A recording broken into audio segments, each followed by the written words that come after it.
Monarchs of House of Hanover. There are 6 officially crowned monarchs, and they are George I, George II, George III, George IV, William IV, and Victoria. George I was King of Great Britain and Ireland from August 1, 1714, until his death. In 1701, under the Act of Settlement, George's mother Sophia was nominated heiress to the English throne if the reigning monarch William III and his heir Anne died without issue. The act sought to guarantee a Protestant succession, and the Electress Sophia was the closest Protestant relative. Although there were at least 50 Catholic relatives whose claims were stronger. Sophia and Anne died in quick succession, and George ascended the British throne as the first monarch of the House of Hanover in August 1714.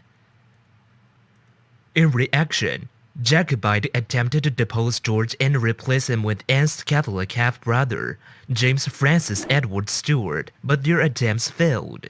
On 11th June 1727, George died on a trip to his native Hanover, where he was buried, and was succeeded by George II. George II was King of Great Britain and Ireland from 1727 until his death. He was the last British monarch born outside Great Britain. Like his father, George was very much a German prince, but he was young enough to absorb the English culture that escaped his father. Moreover, for much of his reign, George's political options were limited by the strength of the Jacobite cause, with which many of the Tories were linked. He witnessed the defeat of a Jacobite threat under Charles Edward Stuart to overthrow Hanoverian rule in 1746.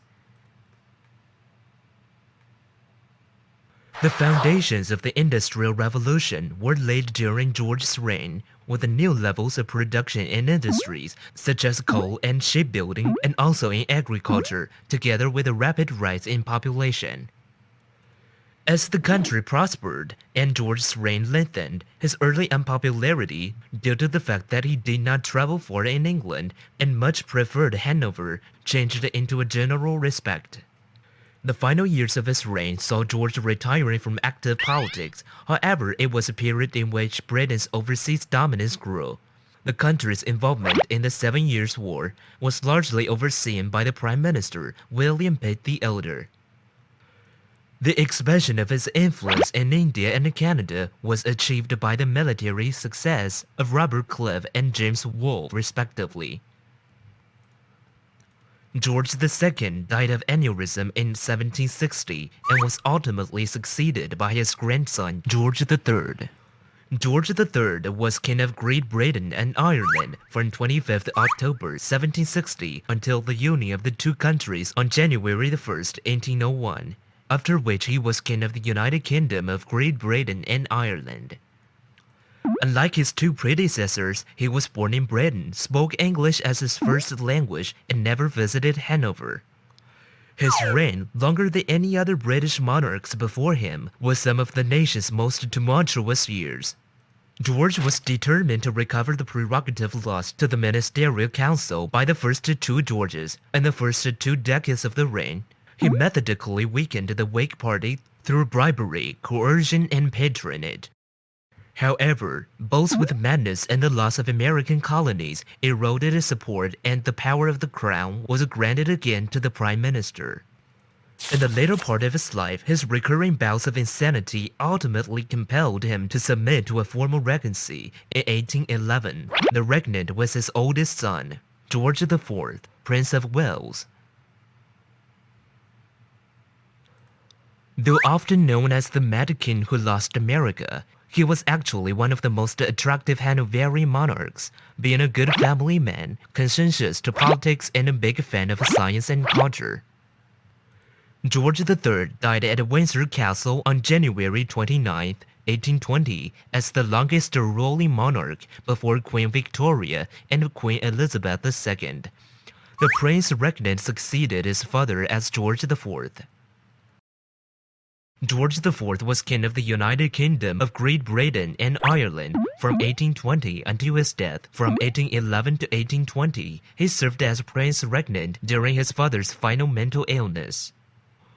The Hanoverian kings were notorious for having bad relations with their heirs, and George IV and his father were no exception.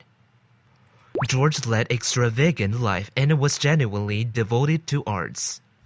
He acquired many important works of art that formed the nucleus of the National Gallery.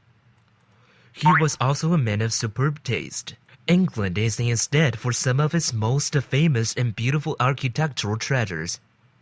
He built the Royal Pavilion in Brighton, transformed the Windsor Castle and Buckingham Palace, and Regent Street and Regent's Park owed their beauty to him. He was also instrumental in the foundation of the National Gallery in King's College London. However, George's tastes were expensive, and at a time when the country was embroiled in the Napoleonic Wars and the economic crisis that followed. For most of George's Regency reign, Lord Liverpool controlled the government as Prime Minister with a little help from George. His ministers found his behavior selfish, unreliable, and irresponsible. Relationships with his ministers only became more strained as George's alcohol and laudanum addiction clouded his judgment further, and he grew more and more distant from the workings of the government throughout the 1820s. In later life, George became vastly overweight through years of overindulgence. His health deteriorated, and he spent the latter part of his reign in virtual seclusion in the Royal Lodge, Windsor. He died there on June 26, 1830. As his only child, Princess Charlotte died before him in 1817. He was succeeded by his younger brother, the Duke of Clarence, as King William IV. William IV was king of the United Kingdom of Great Britain and Ireland from June 26, 1830 until his death, the third son of the George III and younger brother and successor to George IV. He was the last king and penultimate monarch of Britain's House of Hanover. William was 64 years old and the oldest person to date to succeed to the throne when he became king on the death of his brother George IV in 1830. William began his service in Royal Navy at the age of 13 and was, both during his reign and afterwards, nicknamed the Sailor King. He served in North America and the Caribbean, but saw little actual fighting. William's reign saw several reforms. The Poor Law was updated, child labor restricted, slavery abolished in nearly all the British Empire, and the British electoral system refashioned by the Reform Act 1832, which abolished some of the worst abuses of the electoral system and extended the franchise to the middle classes. William died of heart failure in 1837. He had no legitimate children and was succeeded by his niece, the young Princess Victoria, the daughter of William's deceased younger brother, Edward, Duke of Kent. Victoria was Queen of the United Kingdom of Great Britain and Ireland from June 20, 1837 until her death. From May 1, 1876, she had the additional title of Empress of India. She inherited the throne at the age of 18. By then, the United Kingdom was already an established constitutional monarchy in which the sovereign held relatively little direct political power. Privately, Victoria attempted to influence government policy and ministerial appointments. Publicly, she became a national icon who was identified with strict standards of personal morality.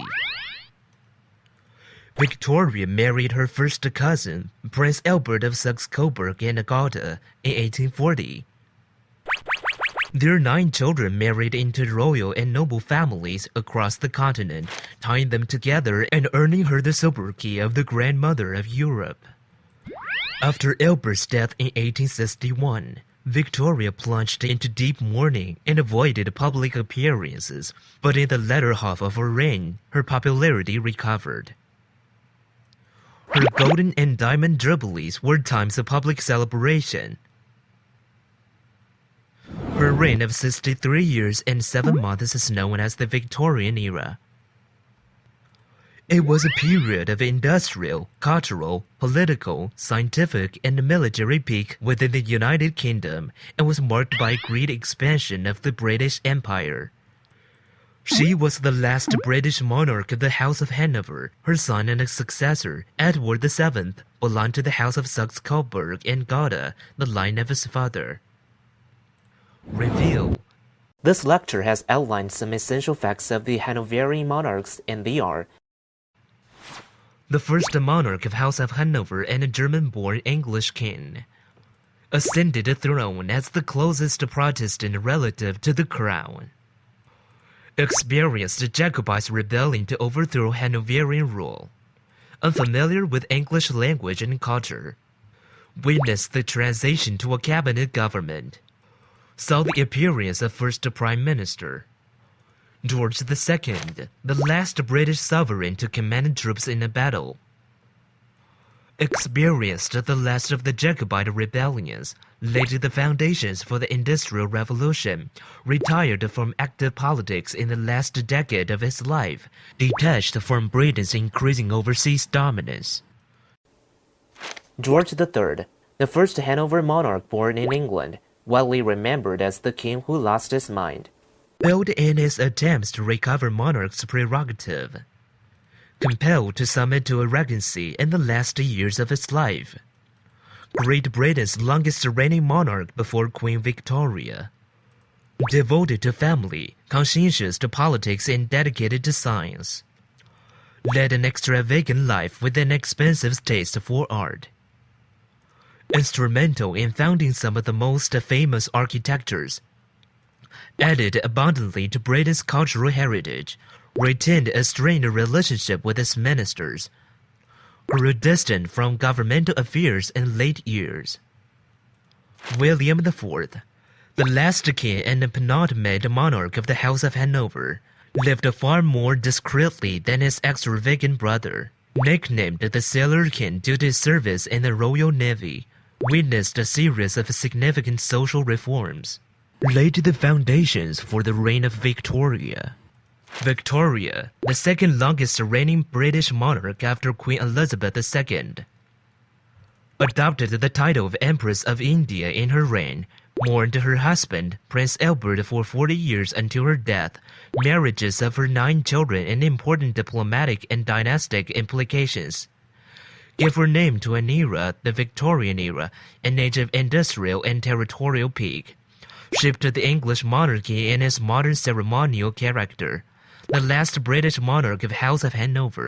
That's all for today's lecture. Thanks for listening.